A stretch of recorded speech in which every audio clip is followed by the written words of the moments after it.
Sûrement, tu aimerais savoir quel est mon processus d'investissement, quel est le processus en fait que je mets en place quand je fais des transactions en bourse, ok? Quand je trade en bourse, quand je fais des investissements en bourse, quel est le processus en fait que je mets en place? Donc, c'est exactement ce que je vais partager avec toi dans cette vidéo. Comment est-ce que je procède du début jusqu'à la fin, afin de pouvoir faire des performances, afin de pouvoir faire des investissements qui me permettent de pouvoir réaliser des performances de 4 fois, 5 fois, 6 fois, 10 fois et même 20 fois plus.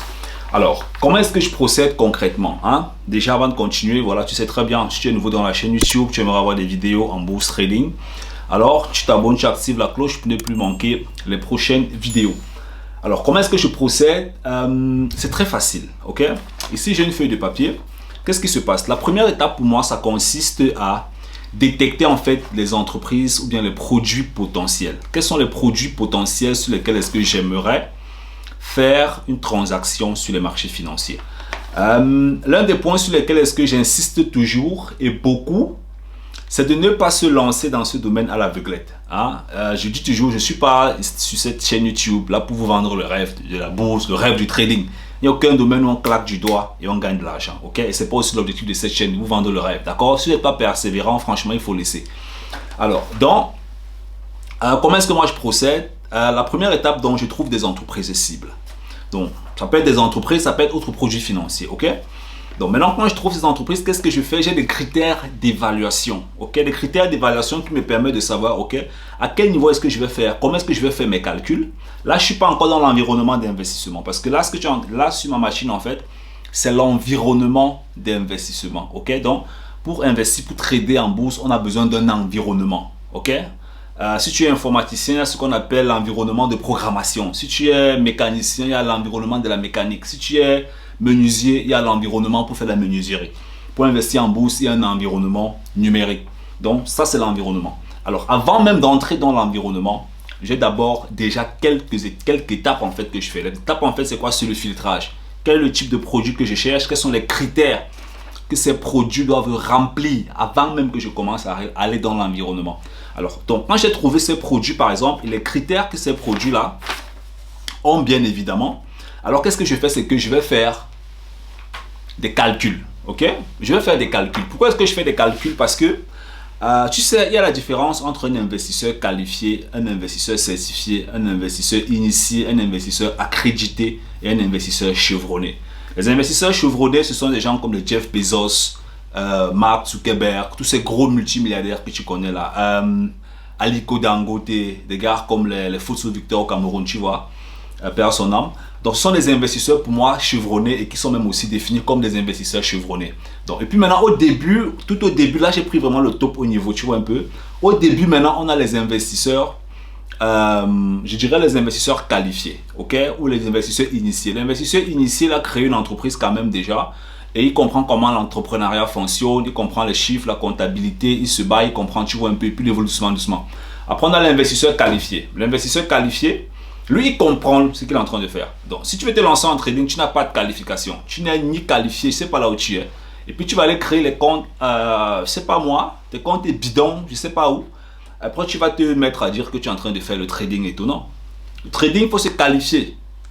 Trading, c'est un moyen d'investissement, c'est de la spéculation et tout, mais on peut se qualifier, tu dois te qualifier, d'accord? C'est quand tu te qualifies dans un domaine d'investissement, tu comprends quelle est la différence entre l'analyse fondamentale, l'analyse technique, quels sont les instruments qui permettent de comprendre l'analyse technique. Là, tu deviens un investisseur qualifié. En dehors de ça, tu n'es pas qualifié, tu es en train de jouer au loto. Tous ceux qui sont en bas là, c'est le loto que vous êtes en train de faire, c'est le loto, il faut arrêter ça, ok? Donc, quand tu es investisseur qualifié, tu comprends, ça c'est une parenthèse, on va faire une vidéo encore là-dessus. Alors, donc, quand je finis dans ça, je viens dans mon environnement. Et dans mon environnement, il est question pour moi d'exécuter les calculs que j'ai fait par rapport à l'analyse que j'ai eu à mettre en place avant même d'entrer dans l'environnement. Ça, c'est extrêmement important. Donc, quand je viens dans l'environnement, qu'est-ce que je fais? Je paramètre simplement mes investissements, je ferme ma machine et c'était bon. Donc, c'est comme ça que moi, je fonctionne en fait. Donc, j'analyse, je fais le filtrage, je regarde les critères qui sont extrêmement importants, les analystes qui ont une très grande performance, les entreprises ou les produits financiers qui ont une très bonne performance en investissement actif. Donc ça veut concrètement dire qu'il y aura des produits qui ont des performances de 1 sur 5, 6, 7, 8, 10, 11, 20. Dernièrement, j'ai fait un investissement avec un produit qui avait une performance de 1 sur 30. 1 sur 30, donc ça veut dire, imagine un peu, ça veut dire que celui qui avait risqué par exemple 200 euros aurait gagné 6000 euros, ok? Donc ça c'est un peu le pouvoir, la force que tu dois comprendre en fait en trading. L'entreprise avait une performance de 1 sur 30. Ah oui, ça c'est la vérité en fait qui se cache en trading quand on est qualifié, quand on ne joue pas au loto bien évidemment. Donc quand j'ai fini de travailler avec mon environnement, j'ai fait mes paramétrages. J'ai fini mes paramétrages, qu'est-ce qui me reste? Il me reste simplement, je fais ma machine et j'ai fini en fait avec. C'est tout. Donc, c'est comme tu vois là, c'est toutes les 3 étapes là. Dès que j'ai fini, je fais ma machine, je m'en vais. Je n'ai plus rien à faire là-dessus. Là, je suis dans mon bureau, je peux continuer à faire autre chose. Je prépare des sessions de coaching ou alors je dois appeler des gens par rapport aux impôts, par rapport aux designers. C'est pas moi, des gens qui sont là pour m'aider à développer mon business aussi, tu vois.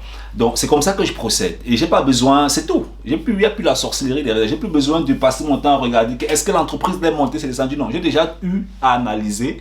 Je sais que si ça se développe, ça ira dans tel sens. Ça ne se développe pas, ça va dans tel sens. Ça me suffit en fait.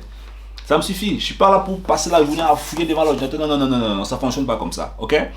Donc j'espère que cette vidéo t'a plu. Si tu veux te lancer en trading, tu veux te lancer en bourse, tu veux comprendre comment ça fonctionne, la bourse, le trading, les fonds, les ETF, ce genre de choses, pour faire tes premiers pas dans ce domaine. Alors dans la barre de description, tu as des liens qui vont te donner accès à des formations gratuites. Ou alors tu as notre adresse email tout en bas, tu nous contactes. On sera ravis d'arrêter ta main pendant 1 an dans ce domaine, afin de te permettre aussi de pouvoir faire des transactions en étant confiant, en étant à l'aise, sans faire le sport. Hein, parce qu'il y a beaucoup de personnes qui font le sport, ils passent le temps à trade. Non. Ok? Le trading, c'est bien. Mais je crois qu'à côté du trading, il y a encore plein d'autres choses que tu peux faire dans la vie. Hein. Il y a l'entrepreneuriat, il y a ceci, il y a tellement de choses, tu vois. Donc pour moi, le trading, c'est une source de revenus parmi tant d'autres. Ça veut dire quoi concrètement, hein? Tu peux avoir une idée, tu lances un business, que ce soit un business en ligne, que ce soit un business en Afrique, que ce soit...